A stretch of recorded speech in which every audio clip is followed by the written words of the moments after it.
भाई जो गुरु वचन पे डट गे, कट गे फंद 84। परमात्मा सेऊ और सम्मन के घर पर जाने लगे तो गुरुदेव ने बताया कि शेख फरीद ने कहा कि गुरुजी अगर आज्ञा हो तो आपका दास भी चल पड़े। तो परमात्मा ने कहा भाई चल, बहुत अच्छी बात है। फिर वो कमाल बोला जो साथ में रहा करता था गुरुदेव के, बोला गुरुजी अगर मैं नहीं चलूंगा तो आपकी सेवा कौन करेगा। तो परमात्मा ने कहा भाई आजा तू भी, क्योंकि परमात्मा ने तो उसके घमंड को तोड़ना था, लीला करनी थी मालिक ने, उधर अपने भक्तों की परमात्मा ने परीक्षा लेनी थी, और आप और हमारे लिए आज परमात्मा ने एक उदाहरण पेश करना था। तो तीनों चले गए वहां पर, और जाने के बाद आप सबको पता है फिर क्या हुआ। उनके घर में शाम को खाने के लिए आटा तक नहीं था, रात्रि में भोजन भी नहीं बना, और रात को किस प्रकार से वो चोरी करने गए, कैसे उन्होंने अपने इकलौते पुत्र का सिर काटा परमात्मा की इज्जत के लिए। तो भाई और बहनों, इस प्रकार से परमात्मा भगत की परीक्षा लेने के लिए परिस्थितियां पैदा भी कर देता है।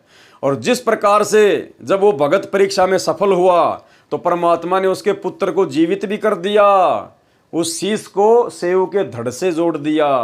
तो भाई और बहनों, अगर हमारे जीवन में कोई इस प्रकार के उतार चढ़ाव आ भी जाते हैं भक्ति लेने के बाद में, तो देखो ध्यान रखना इन बातों का।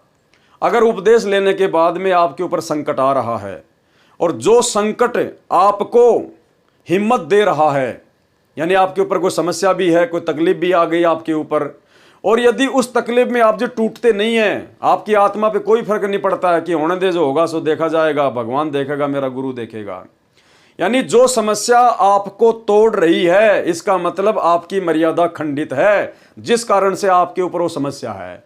और जो समस्या आपको हिम्मत दे रही है, आपके अंदर दुगना जोश भर रही है, गुरुजी पे विश्वास पैदा कर रही है, तो समझ लेना वो गुरुजी की तरफ से आपकी परीक्षा है। ये पहचान है संकट की। संकट दो ही प्रकार से आता है, या तो मर्यादा टूटने से, या फिर गुरुजी जब आपकी परीक्षा लेते हैं। तो मर्यादा टूटने से अगर कोई आपत्ति आएगी तो आप जी भक्ति से पीछे हटने की सोचोगे, आपका मन कमजोर होता चला जाएगा।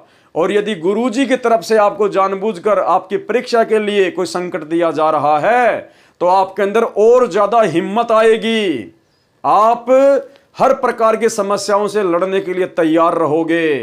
तो इस प्रकार से हमने भक्ति मार्ग पर ज्ञान को आधार बनाकर हर समस्या का समाधान निकालना है। और गुरुदेव भगवान की इसी वाणी को और अच्छे से समझने के लिए गुरुदेव भगवान के स्वयं के मुख कमल से सुनिए ये छोटा सा सत्संग कि हस्ती चढ़ डरिए नहीं, कुकर भूसे हजार, कबीरा काहे को डरे, सिर पर सिरजन हार। सुनिए। गांव के गांव आओगे यहाँ पे, पर ये जब आओगे जब ये उदास डालेगा, फिर और मंडी बनाओगे, मंदिर काटेंगे, बेगन तार देंगे, फिर यहाँ के टट्टू होगा, कुछ भी नहीं होगा। अब संत चला जा, उसके जैसे वैद्य मर जा। अब जिंदा जब जीवित है, जब दवाई दो, नब्ज देखेगा, सारी विधि बतावेगा, तो बेड़ा पार होगा। और वो चला जा फिर पाछा से उसकी मूर्ति बना लो, छोटा मंदिर बना लो और घंटी बांध लो, वो लाभ नहीं हो सकता आपको। तो ये हमारे अंदर बाद में जागरण की आदत है। वर्तमान में जो जागेंगे वो बहुत भाग्यवान और पुण्यकर्मी प्राणी है। सत्कर्म मानना विशेष रजा है परमेश्वर की आपके ऊपर, ये उसकी कृपा बिना और आपके पुण्य कर्मों के संयोग बिना ये मार्ग मिला नहीं करता।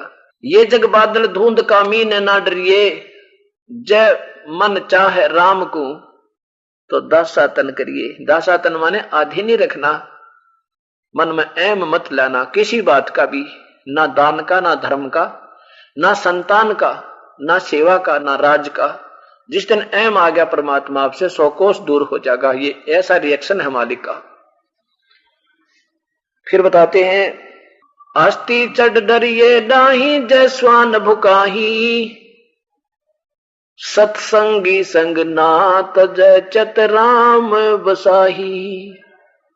हाथी पर बैठने के बाद कुत्तों से मत डरना।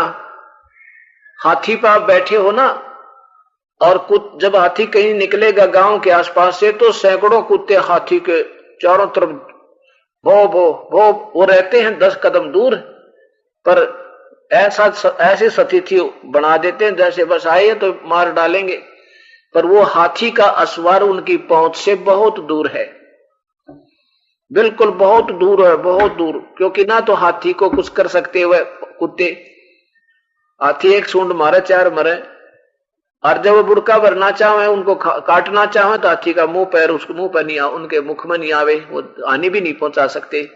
तो कहने का भाव यह है कि परमात्मा कबीर साहब की शरण में आने के बाद मानो आप हाथी पर बैठ चुके हो, और बाकी के लोग जो कह रहे हैं ना थोड़ा न्यू हो जाएगा, तुमने ये क्यों कर दिया, बता क्यों छोड़ दिया वो गुरु पुराना है, वो कितने दिन तो जाया करते थे, कहते वो कुत्ते भौंक रहे हैं, उनसे डरना नहीं, आप इतने उनकी रेंज से बाहर हो गए, उनकी पहुंच से बाहर हो चुके हो। हाँ, जो आप पर डरता हाथी पर पड़ गया और न डर देख के, वो तो पड़ते खाएंगे, फिर वो काट डालेंगे आपको, तो तुम डरते पड़ जाओ हो नीचे, उनके देख कर चारों तरफ होकर के वो आप पे गिर गए तो वह दूसरी बात है, नहीं तो तुम्हारे नजदीक कुछ नहीं आ सकता, आपको हानि नहीं पहुंचा सकते, गारंटीड बात है। भाई जो गुरु बचन पे डट गए, कट गए फंद 84 के, कट गए फंद 84 के, कट गए फंद 84 के।